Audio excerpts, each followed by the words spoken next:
everyone, it's Bloom here, and welcome to my Let's Play of Xenosaga Episode II, Jenseits von Gut und Böse. That's Beyond Good and Evil. It's another Nietzsche reference, just like in Episode 1. I don't feel that I need to explain too much about this game because you should probably already know. This is not the kind of game that you can just pick up the sequel and understand what happened before. It's a very, very story-driven, character-driven, complicated, in-depth universe. So if you have not watched my Let's Play of Episode 1 already, it is also on my channel, and I recommend that, or any other walkthrough, or you can play the game yourself, although I hear that it is a bit rare these days. But yeah, so Xenosaga Episode 1, it sold extremely well. It had over 240,000 units sold within the first 3 days of its release. In a few months, it had sold over 1 million copies worldwide. It got rave reviews. It actually did better than Xenoblade did on its initial release, and that game was very successful as well. So naturally, after the game's success, they decided to change everything. They changed the graphic style. They changed the music. They fired, and this is the big thing, they fired Soraya Saga, Tetsuya Takahashi's wife, who wrote the script with him and was the scenario writer for the last game, and was supposed to be the scenario writer for this game as well. So her script is still... She wrote the script with Takahashi, so she's not, like, out of the series because it's still her script in Episode 2 and 3, but they did make a lot of changes that were not intended by her and presumably Takahashi. But here we are. And this game is considered the weakest in the trilogy, and while I think this is objectively true, I did enjoy this game more than the first one on my first playthrough, like a decade ago. And that was so long ago, because this game focuses a lot on Junior and his backstory, and that was what I was interested at the time, and we actually start to get answers to the questions that were proposed in Episode 1, and I really enjoyed that. Episode 1 is, of course, very slow, justifiably so, because they're establishing tons of plot. But I do really like this game. Unlock special features for Xenosaga Episode 2. Check for Xenosaga Episode 1 clear data. Yes. And we get swimsuit for Ziggy and Cosmos. Yay. Alright. Let's go.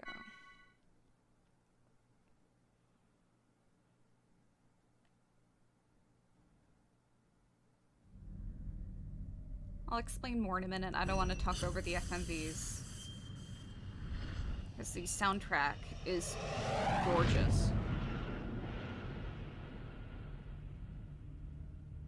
What you're seeing here is actual footage from the violence that erupted before dawn this morning. These seemingly coordinated Realian attacks were reported throughout Federation territory, prompting government officials to consider this movement an act of terrorism. The response to these Realians has been... There's been a new development. As internal agencies continue to analyze these violent events, a flash action report within the Federation and obtained by this station indicates that only Realian models created within the last 2 years, or those receiving adjustments in the Miltian star system, have been implicated.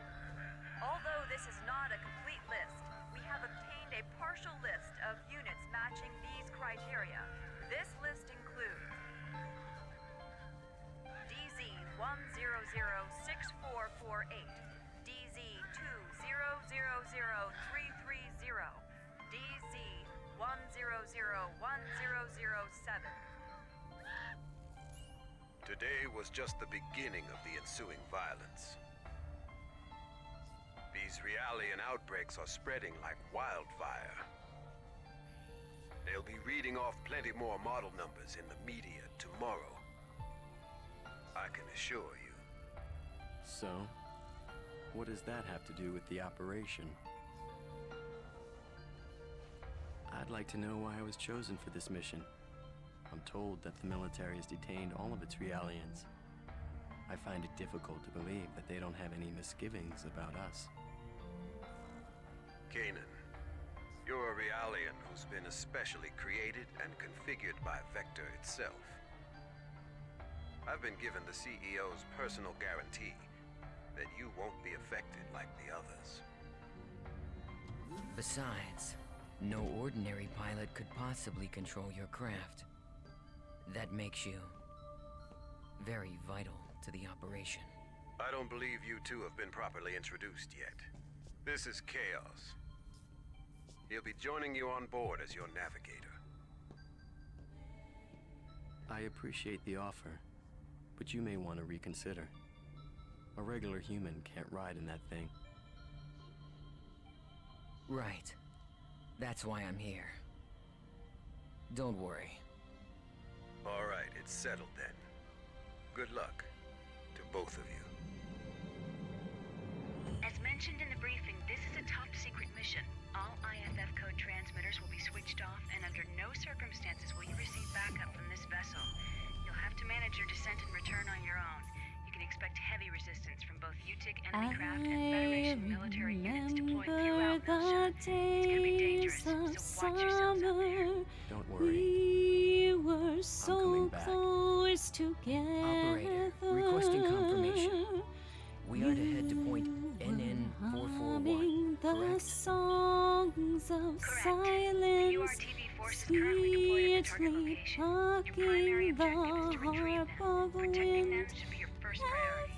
Every All of them? moment was Affirmative. sacred If and the situation allows, mystic. you will then infiltrate You UTIC's were mother near fleet to and acquire the the shore the of root in this conflict. eternity. We'll do what we can. The days Yes, Asher. are Startup gone sequence and complete. will Requesting launch. Launch request confirmed. never Now guiding come ES Asher to deck B. back.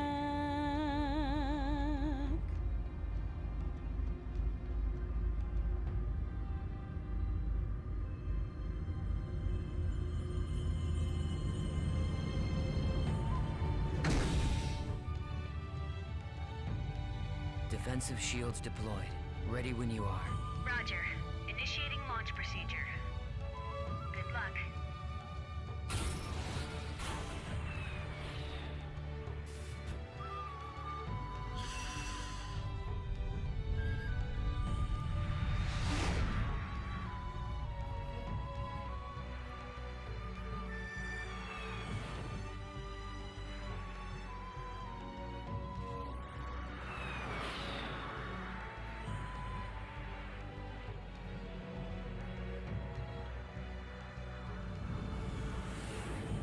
Currently passing through the troposphere. Outer hull temperature returning to normal. Adjusting descent path by 0.22. This should get us closer to our target. Approach warning. Incoming craft detected. They're on an intercept course. There are... We'll take them all out. Stop counting and take control of the shields. We'll use the shockwave to gain an advantage on them. You've got control of the weapons. Roger. It looks like they're unmanned. With no G-force limit, they can outmaneuver us. They might pull some crazy moves out there, so be careful. It just makes them all the more predictable.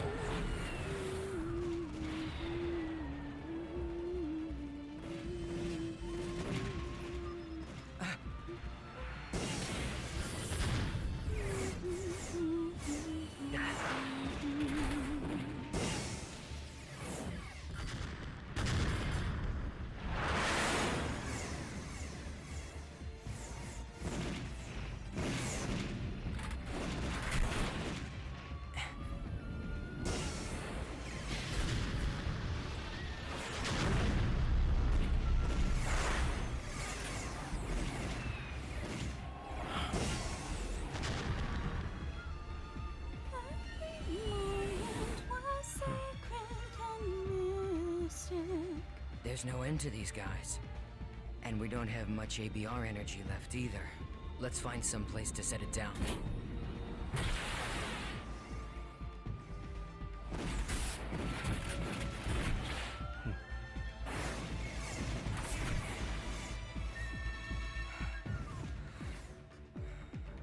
He's so pretty.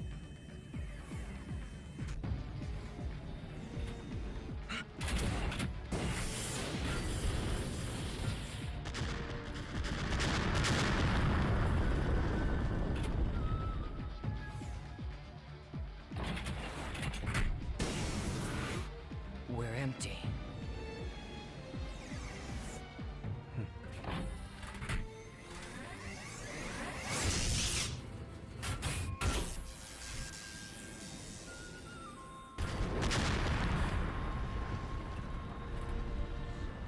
All enemies destroyed. It's true. You really are as good as they say. How are you handling the feedback? You know, a normal person would have probably passed out by now. I don't want you jeopardizing the mission. I'm fine. It feels like it's had some special tuning, but that just makes it more interesting. I see. Well, if I get anything unusual from you, I'm cutting the bypass to the navigator immediately. I can operate this thing fine by myself. Roger.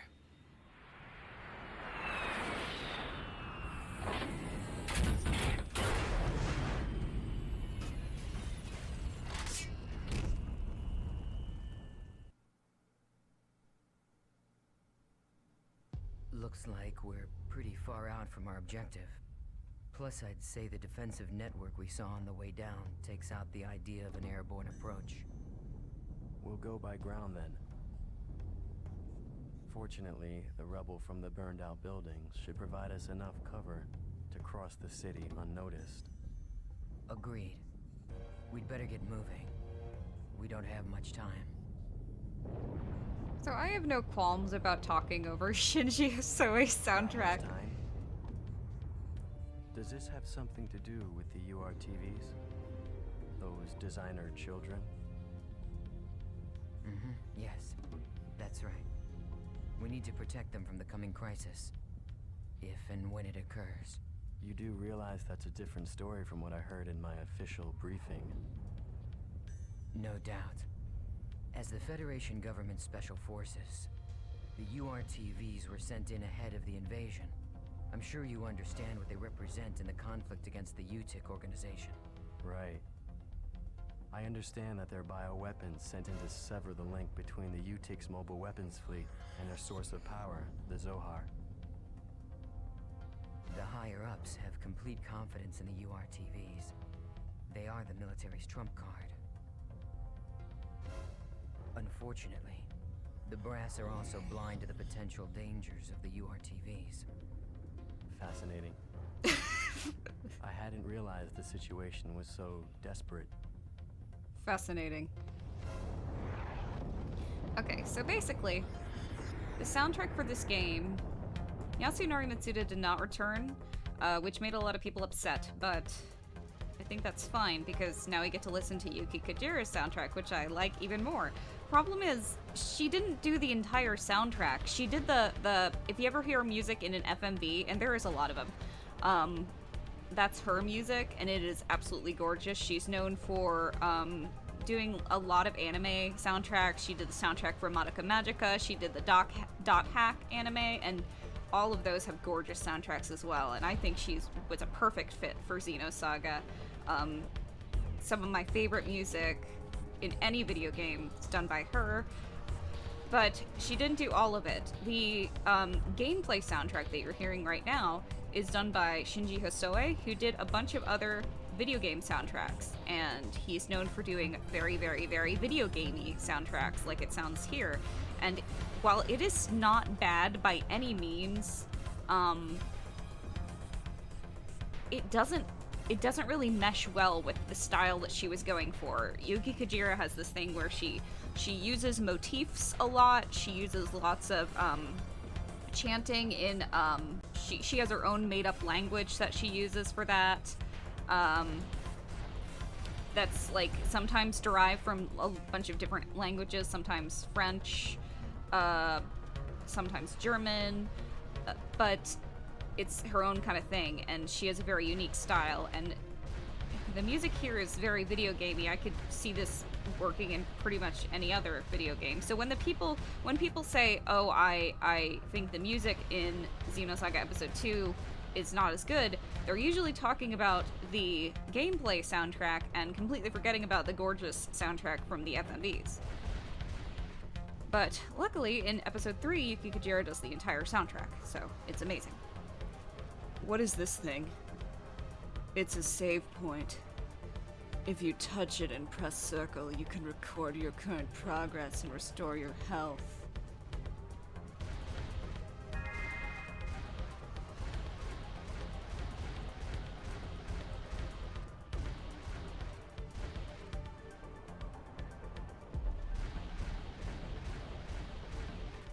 That wrecked truck is blocking our way.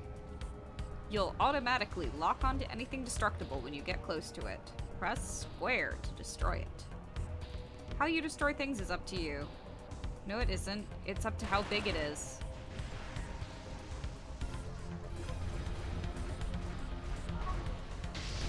See? I didn't choose that. The game did. There are a lot of obstacles. Is it possible to shoot at multiple targets? No, it's not possible. When there are multiple targets, press the L1 button or R1 button to switch between them. I'll let you handle the targeting.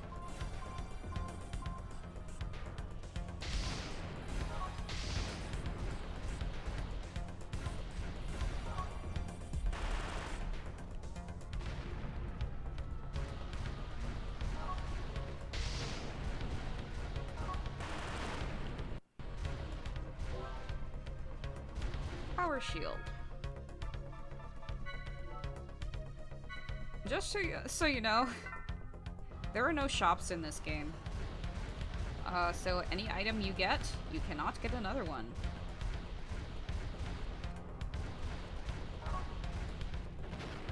Use items sparingly.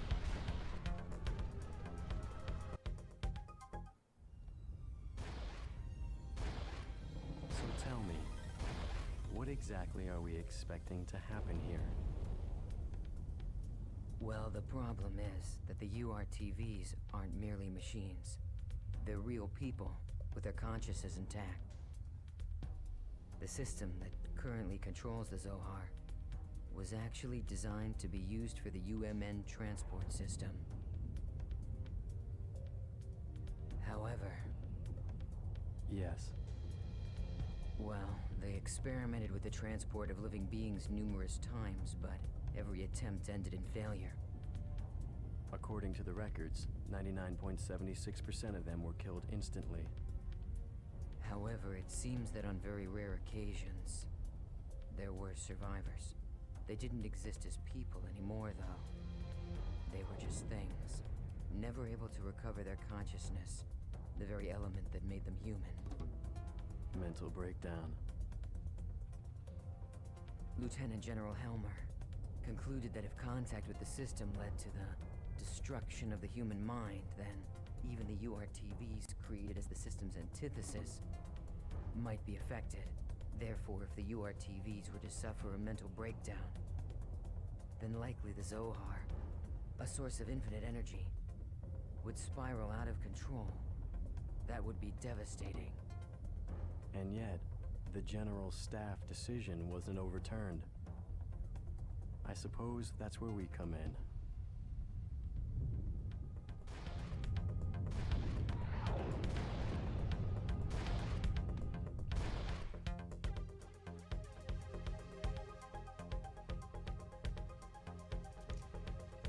Enemy aims.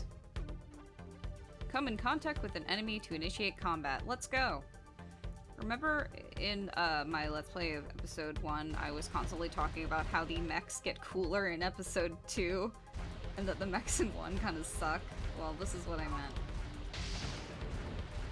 I just wanted to go back and destroy something.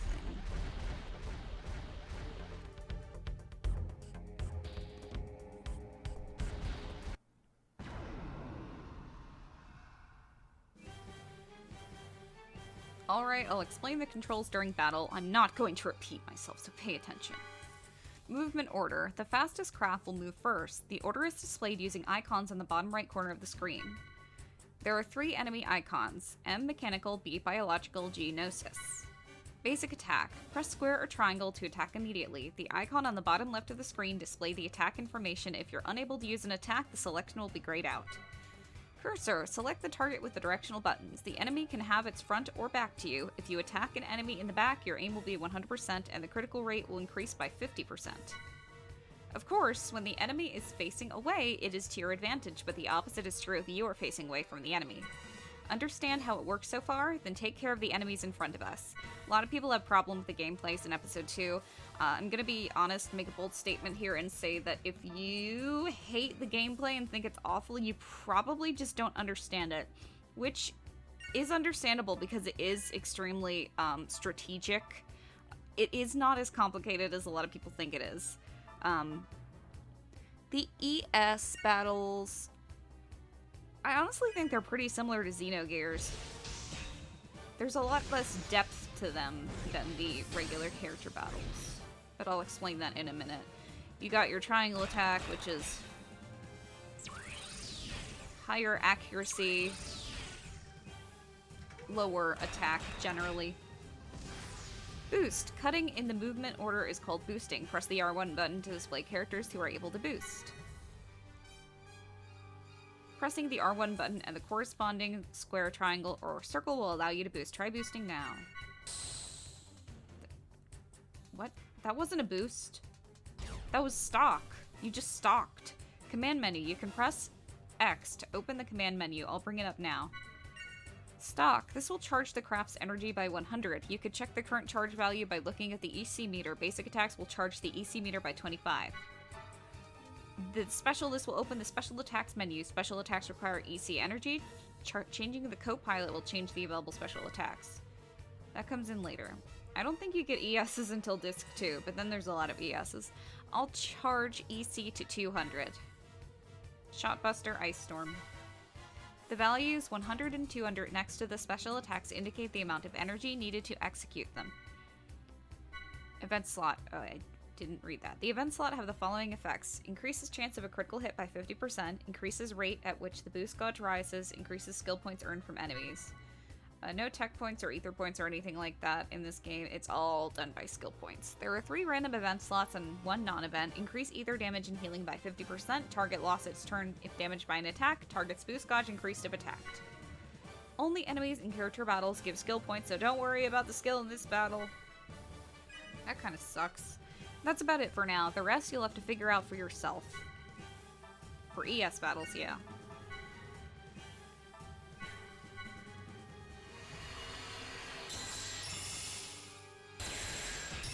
I'll get into the bigger depth of ES battles later, but for now, I don't think we need it.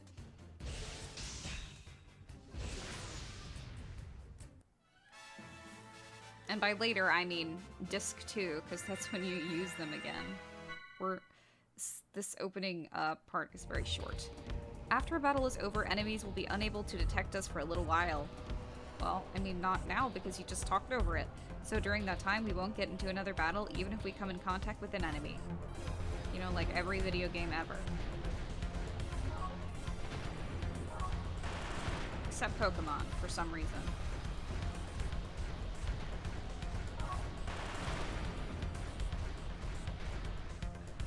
That's a trap. It has various effects on enemies within its range. Destroy it to set it off. The color of the trap indicates the effect. Traps with different colors have different effects. It just turns around.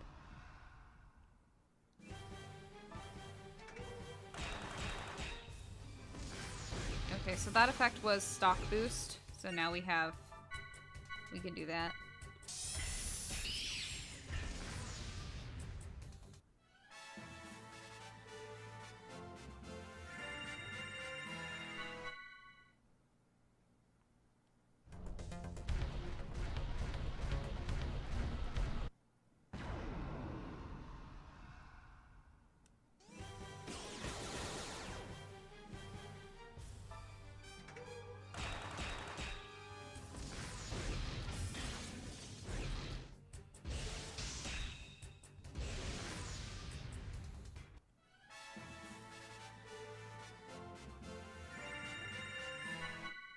Level up.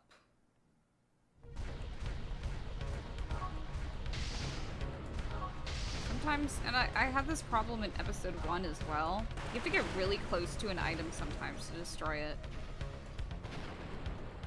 Oops!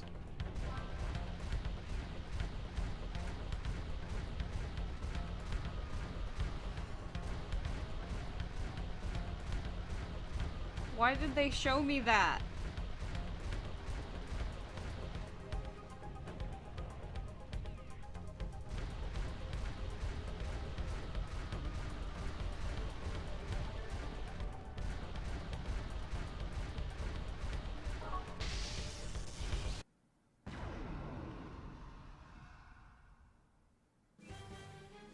Boost a bonus.